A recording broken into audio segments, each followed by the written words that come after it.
Jangan lupa like, komen, dan subscribe channel YouTube TVRI Bengkulu. Dan jangan lupa nyalakan notifikasinya.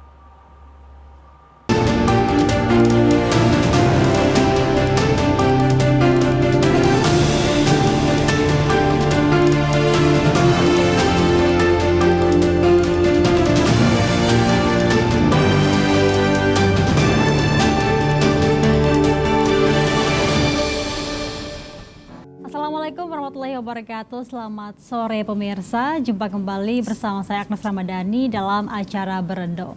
Pemirsa, konten kreator adalah orang-orang yang menyajikan informasi yang bersifat edukatif tapi menarik dan juga menghibur nih. Nah, sekarang biasanya konten-konten kreator menyajikan berupa foto, video, tulisan maupun desain artistik nih. Namun sekarang nih anak muda zaman sekarang kebanyakan menjadikan konten kreator bukan cuma sekedar pekerjaan sampingan saja, tetapi menjadi pekerjaan utama mereka. Nah, pemirsa, tema kita hari ini yaitu konten kreator di media sosial. Sudah hadir bersama saya di sore hari ini yaitu Mbak Intan Tatan nih, sebagai konten kreator. Selamat sore Mbak Intan. Sore Mbak Ines. Gimana kabarnya Mbak Intan? Alhamdulillah baik. Alhamdulillah baik. Dan juga sudah bersama saya di sore hari ini Bapak Yuliardi Harjo selaku akademisi Universitas D. Hasan. Selamat sore nih Pak Didi. Selamat sore.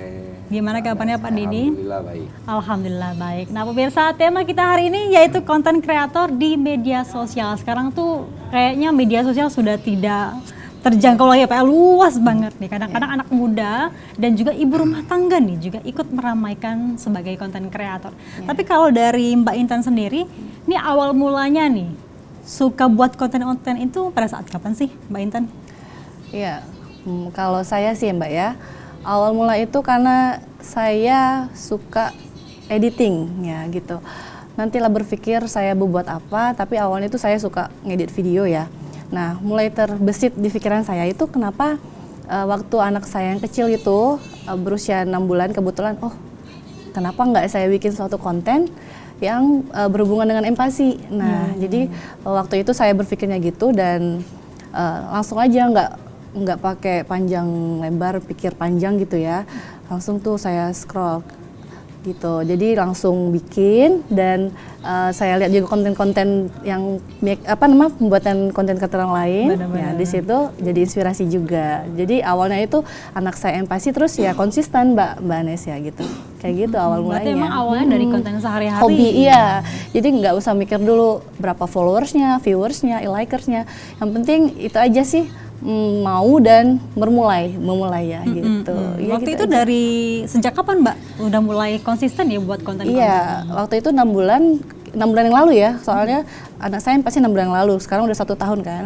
Nah sejak itu dari 6 bulan, 7 bulan dia, 8 bulan, 9 sampai dia 1 tahun. Nah jadi itu saya mulai memikirkan apa aja yang akan saya buat. Jadi itu saya bikin kayak plan, oh saya mau bikin ini, saya bikin itu.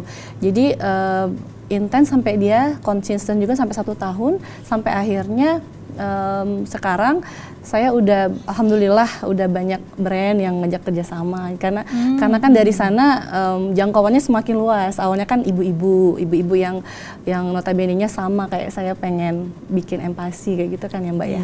Ya gitu. Jadi sejak itu saya terus dan sekarang meneruskan apa aja ya, mulai dari kerjasama brand, cooking kan nggak hanya masak, juga bisa juga masak sama empati kan gitu. Oh iya, berarti nggak cuma fokusnya ke empati saja tapi juga konten-konten masak intinya. Betul sekali, karena kan dia masih berrelevan, masih berkesinambungan. Konteksnya sama mau masak, karena saya kebetulan Mbak Anes hobi masak. Kan gitu, kita kan mulailah dari apa yang kalian suka. Kebetulan saya hobinya ya namanya emak-emak kan, hobi memasak. Jadi ya memulai dengan bermasak kayak gitu. Berawal dari hobi akhirnya menjadi bisnis gitu ya. Betul, cuan. Oke, Pak Didi, kalau Pak Didi sendiri melihat fenomena nih konten kreator, gimana sih Pak perkembangannya sekarang? Konten kreator ini ada 2 jenis ya. Pertama dia self employer seperti yang dilakukan oleh Mbak Intan ini, dia membangun sendiri brandnya, terus membuat konten-konten, terus ada satu lagi membangun sebuah tim kreatif untuk membangun konten yang memang secara profesional dikelola. perkembangan dunia digital sekarang ini kan kita tahu udah masuk ke era 5.0. Artinya sudah era society. Jadi media-media sosial menjadi sebuah fenomena baru dalam dunia, khususnya untuk jurnalistik secara umum ya. Jadi riset juga mengungkapkan bahwa dari 274,9 juta penduduk Indonesia, lebih dari 50%-nya atau 170 juta lebih itu pengguna sosial media aktif. Platformnya yang terbanyak ya sekarang TikTok ya, ada Instagram, ada Facebook, ada macam-macam, terus ada juga aplikasi-aplikasi yang digunakan secara aktif. Nah, ini menjadi peluang khususnya semua kalangan ya, semua kalangan untuk menjadikan ini sebuah branding yang nanti akan dilirik oleh para Brand. pemasang iklan kah, atau orang ingin meningkatkan popularitas secara politik kah, secara ekonomi kah, secara sosial. Nah, tidak hanya YouTube ya, YouTube oke lah, dia yang paling tinggi salary yang diterima oleh para content creator. Tapi fenomena sekarang, YouTube juga sudah bermain di short movie. Dia bermain di video-video pendek gitu yang dulunya menjadi pasarnya Instagram dan TikTok. Artinya YouTube sudah juga melihat konten-konten sederhana bisa menjadi jualan mereka. Short movie mampir itu warawiri kemana-mana. Terus juga Facebook sekarang juga membuka diri untuk memberikan AdSense pada para konten-konten kreator ini. Dan ini dimanfaatkan oleh grouping biasanya, oleh media. Dia membuat fanpage, terus tidak menutup kemungkinan perorangan aktif memanfaatkan AdSense yang disediakan oleh platform-platform media sosial itu, gitu Mbak. Perkembangan sekarang tuh sudah mulai banyak wadahnya ya Bapak ya.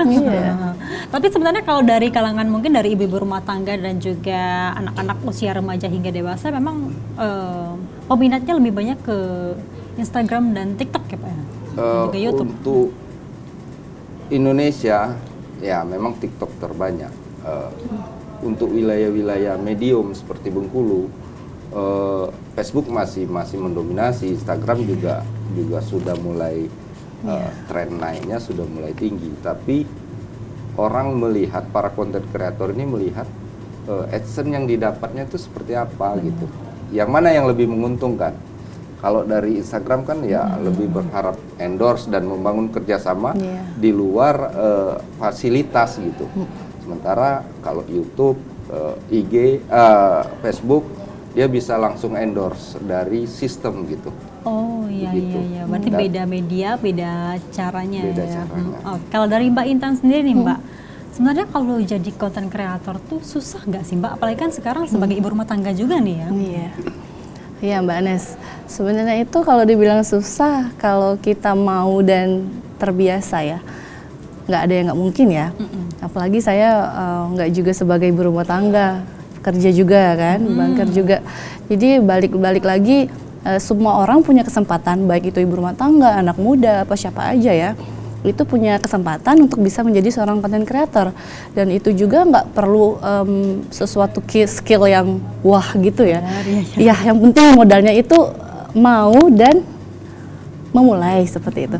Kalau untuk kesulitan ya untuk saat ini karena ya hobi-hobi aja belum menemuin hobinya. Malahan saya seneng gitu, nggak ada susahnya kayak gitu Mbak Anes. Iya. Ya kalau misalnya sebagai konten kreator mau menyanyi videografer mungkin nggak bakal bisa iya, ya. Gitu. Sekedar cuman sifatnya edukasi dan juga short movie tadi short ya. movie, ya. Oke, baik kita jeda dulu, nanti kita bahas lagi ya dengan tema kita yaitu konten kreator di media sosial. Pemirsa, kami akan kembali setelah jeda pariwara berikut ini.